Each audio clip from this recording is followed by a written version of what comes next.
하나님 우리 아버지와 주 예수 그리스도로부터 은혜와 평강이 여러분들에게 함께하길 바랍니다.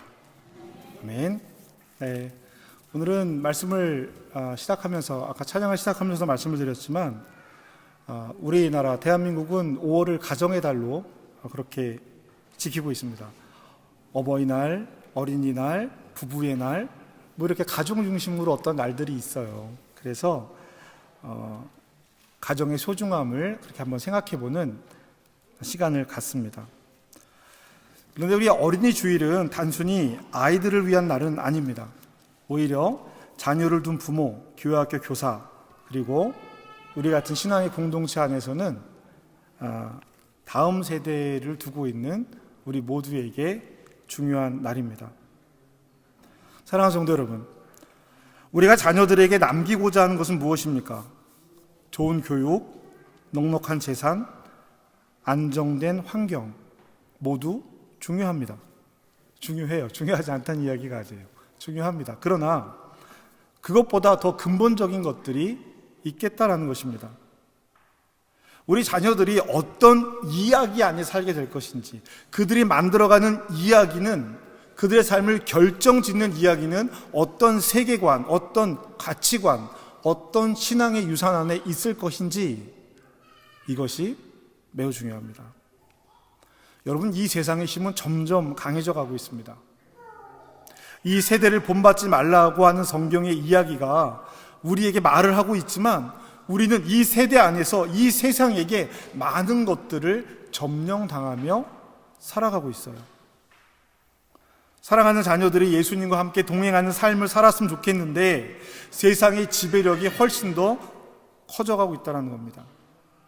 그리고 안타깝게도 부모가 자녀들에게 들려주는 이야기가 세상의 성공을 전제로 합니다.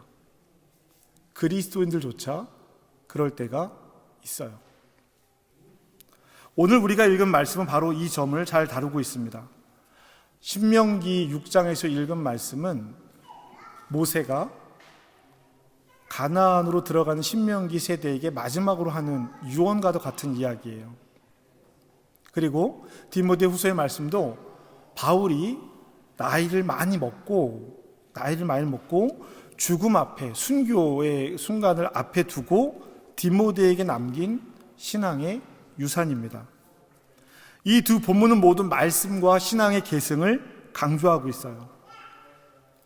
제가 목회를 하면서 또 제 삶을 이렇게 이어가면서 아주 중요하게 생각하는 것이 하나 있습니다.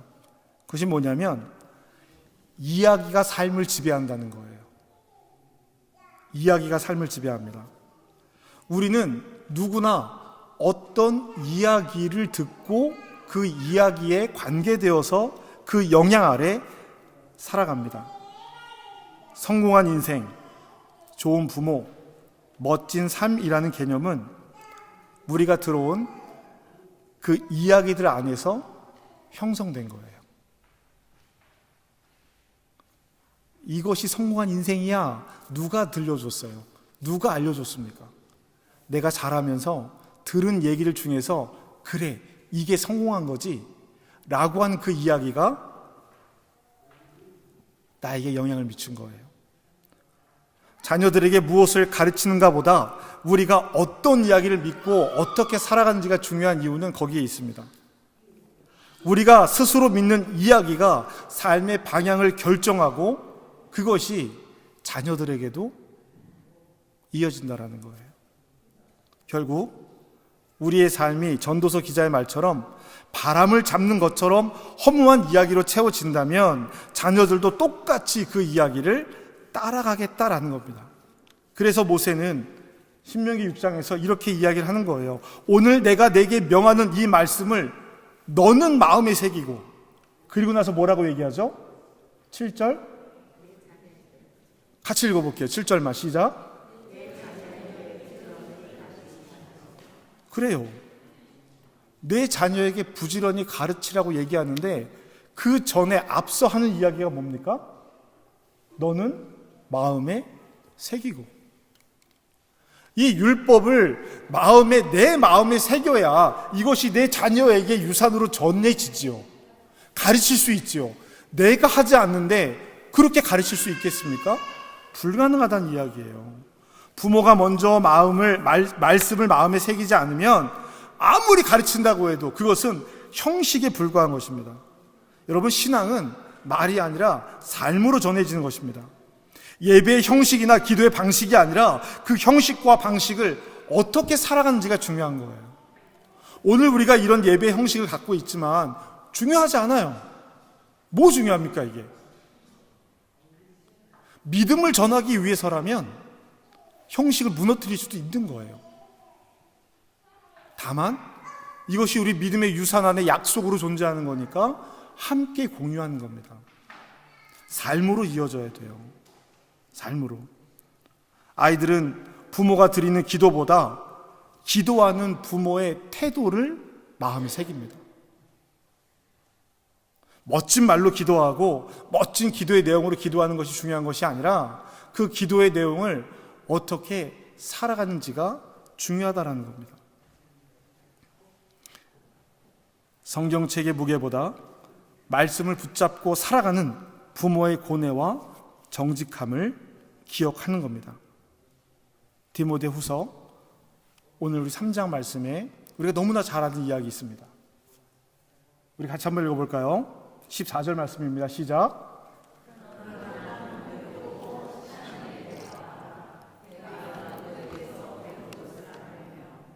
자, 15절도 읽습니다. 시작.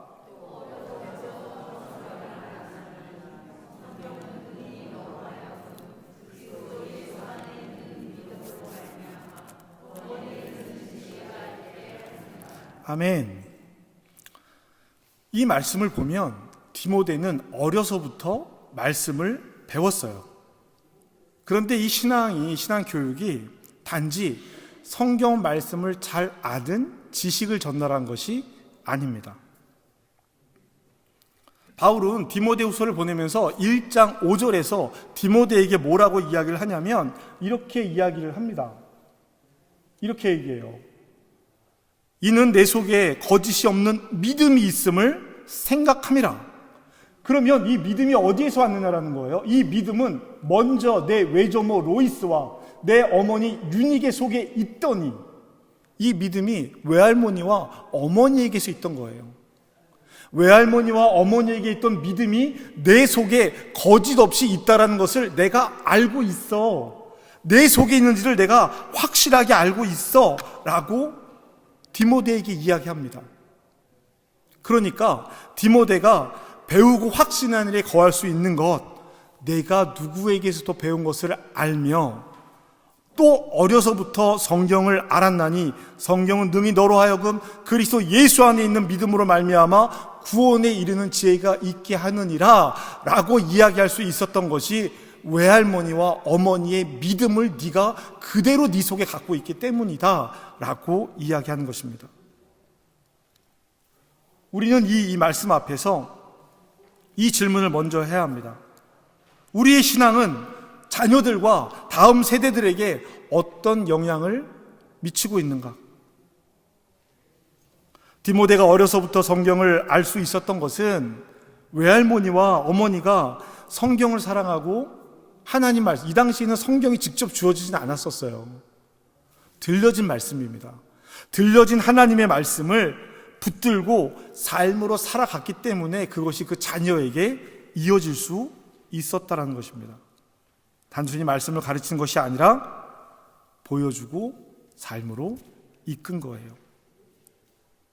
그래서 디모데에게 어려서부터 가르친 말씀이 교훈과 바르게 함과 의로 교육하기에 유익했던 것입니다.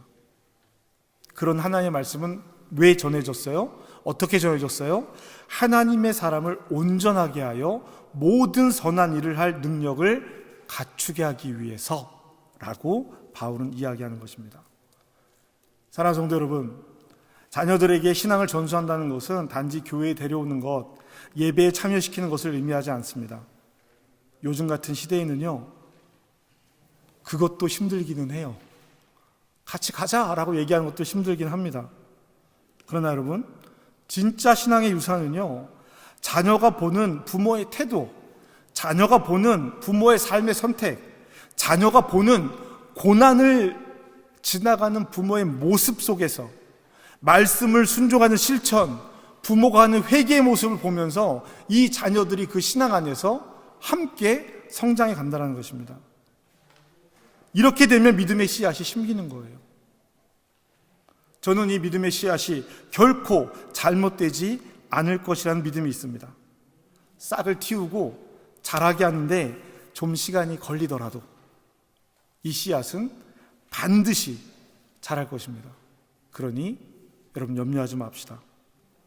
신앙은 결국 삶으로 살아내야 전수될 수 있습니다. 물론 말씀을 새긴다고 해서 자녀들이 다 믿음 안에서 자라는 것은 아니에요. 하지만 우리가 말씀을 마음에 새기고 그 말씀을 따라 살아가는 모습을 보이지 않는다면 믿음의 가능성조차 자녀들의 삶에서 차단될 것입니다. 자녀들의 믿음은 우리의 믿음이에요. 여기에서 교회 공동체 역할이 중요합니다. 단지 각 가정의 문제로 신앙교육을 바라보게 해서는 안 돼요. 하나님의 자녀를 교회와 연결된 언약 공동체 안에서 자라도록 하나님은 계획하셨습니다. 그래서 우리 모두는 우리 어린이들의 모든 어린이들의 부모가 되어야 합니다. 내 자녀, 너 자녀 이게 아니라 우리의 자녀가 되어야 합니다. 나는 자녀가 없어, 나는 교사도 아니고 가정사역에 관심이 없어, 이런 생각이 아니라 우리 모두의 자녀로 품고 기도해야 합니다. 제가 매달 첫 번째 주일에 온가족 예배를 드리는 것도 아이들에게 성찬을 베풀고 교육적 차원의 성찬을 베풀고 어른들 앞에서 기도해주고 축복하는 것도 다 그러한 목적을 두고 있는 것입니다. 아이들은 부모만이 아니라 교회 전체의 영향을 받습니다. 여러분이 기도하는 모습, 여러분이 찬양하는 모습, 여러분이 어떻게 사랑하고 어떻게 나누며 살아가는지 다 봅니다. 왜냐고요? 그것이 분위기를 만들기 때문이에요.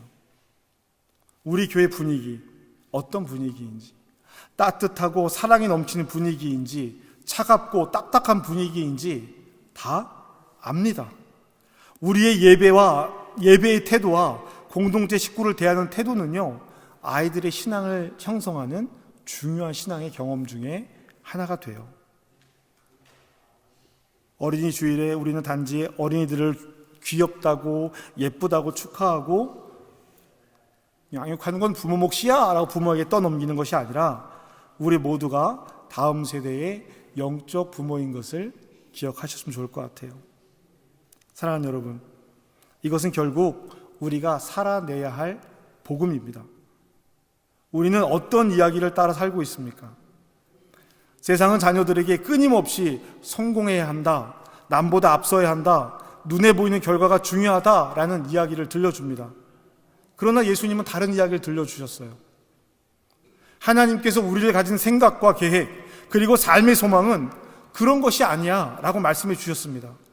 우리가 예수 그리스도와 함께 십자가에 못 박히고 예수 그리스도와 함께 살아났다라고 이야기하는 삶이 예수님께서 아니야 라고 말하는 삶을 따라가는 삶은 아닐 것입니다.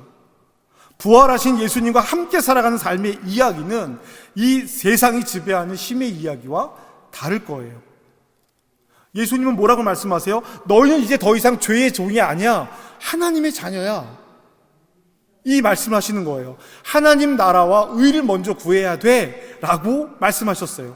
십자가를 지고 나를 따라오라고 말씀하셨고, 내 멍에는 쉽고 내 짐은 가벼우니까 내 멍에를 쥐고 나를 따라오라고 말씀하셨어요.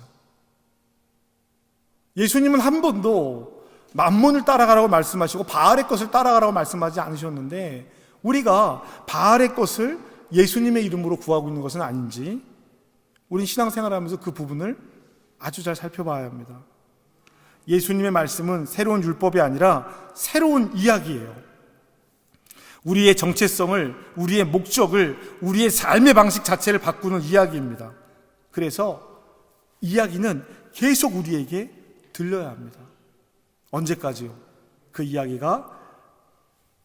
감명하고 그 이야기가 우리의 마음과 생각을 채워서 우리가 그렇게 살아갈 때까지 하나님의 말씀은 끊임없이 우리에게 들려야 합니다.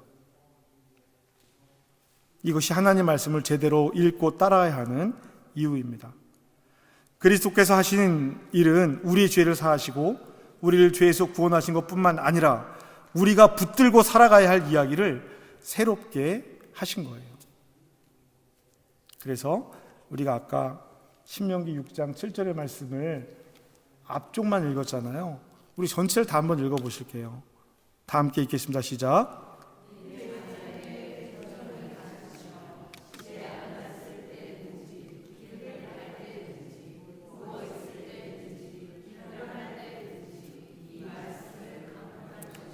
아멘. 이런 가르침이 있으려면 먼저 어떻게 된다고요? 복습해요. 먼저 어떻게 된다고요? 말씀이 내 마음에 새겨져 있어야 돼요. 그래야 전할 수 있습니다. 세상에서 제일 무의미한 교훈이 나는 안 하면서 말로만 가르치는 거예요. 무의미합니다. 우리는 흔히 이렇게 말을 합니다. 하나님께 맡겼습니다. 이 아이의 신앙은 하나님께 맡겼어요.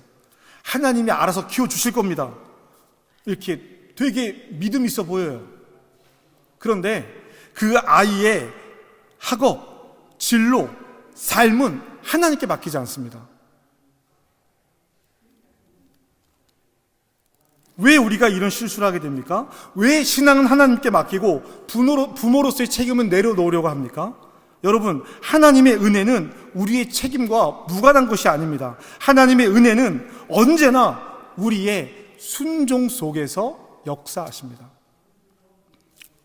우리가 자녀 앞에서 삶으로 복음을 보여주는 순간, 우리가 교회 공동체 안에서 다음 세대를 위해 기도하고 헌신하는 순간, 하나님은 그 작고 연약한 순종 속에서 역사하실 것입니다. 사랑하는 여러분, 오늘 어린이 주일입니다. 하지만 진정한 주제는 우리의 자녀가 아니라 우리의 신앙이어야 해요. 우리의 신앙이 아이들에게 전해지거든요. 오늘 자녀들에게 전하는 신앙은 그냥 말 몇 마디, 우리 교회 갈까? 우리 예배 드릴까? 말씀 읽을까? 기도할까? 이 정도로만 계승되지 않습니다. 이 말씀을 전하는 저도 이 이야기가 되게 부담스러워요. 제 아이들이 여기 앉아서 예배를 드리고 있잖아요. 사랑하는 여러분, 그러나 우리 이 말씀을 한번 생각해 봅시다. 로이스와 유니게 속에 있던 믿음이 너에게도 있다라고 하는 바울의 그 디모데를 향한 이야기가 오늘 우리 자녀들에게도 우리를 통해서 들려지기를 주님의 이름으로 축복합니다. 신앙생활하는 모습 따로, 세상 살아가는 모습 따로라면 자녀들은 믿음의 후손은 신앙의 모습을 보는 것이 아니라 삶의 모습을 보며 판단하게 되어져 있습니다. 사랑하는 여러분, 오늘 다시 한번 말씀드립니다. 우리의 신앙이 먼저예요. 제가 지난달인가요? 설교하면서 그 말씀 드린 적이 있는데 기억나시죠? 비행기를 타면 이제 막 그 안내해 주잖아요. 뭐 구명조끼 이렇게 쓰고 막 이런 거 안내해 주잖아요. 이때 산소 호흡기가 떨어지면 어떻게 하라고 안내해 줘요? 그죠. 위험하니까 애 먼저 이렇게 안 해요. 내가 먼저 쓰고 나서 돌보는 사람을 씌우라고 얘기합니다. 여러분, 우리의 신앙이 그래요. 내가 예수 안에 있어야, 내가 복음 안에 있어야, 내가 신앙으로 살아갔을 때 그 말이 우리 믿음의 후손들에게 전해집니다. 이거는 자녀들에 대한 문제뿐만이 아닙니다. 믿음의 유산을 이렇게 이어가시기를 다시 한번 결단하는 시간 되기를 바랍니다. 주님, 제가 먼저 복음의 이야기를 믿고 살아가겠습니다. 제 삶이 자녀들에게, 다음 세대들에게 믿음의 본이 되게 하여 주시옵소서. 이렇게 결단하는 저와 여러분의 이날이 되기를 주님의 이름으로 축복합니다. 기도하시겠습니다. 주님, 우리는 고백합니다. 때로는 자녀들에게 가르치기만 하고 우리 자신이 먼저 말씀을 마음에 새기지 못했음을 고백합니다. 로이스와 유니게가 디모데에게 신앙의 유산을 물려준 것처럼 우리도 다음 세대에게 참된 믿음의 본을 보이는 영적 부모가 되게 하여 주시옵소서. 세상의 이야기가 아니라 복음의 이야기가 우리의 삶을 지배하게 하여 주시옵소서. 성공과 물질, 경쟁의 가치가 아닌 하나님 나라의 가치를 먼저 구하며 살아가는 우리가 되게 하여 주시옵소서. 우리가 먼저 복음 안에 있게 하시고 우리의 삶이 자녀들과 다음 세대에게 믿음의 본이 되게 하여 주시옵소서. 이 모든 말씀 우리 구주 되신 예수 그리스도의 이름으로 기도합니다. 아멘.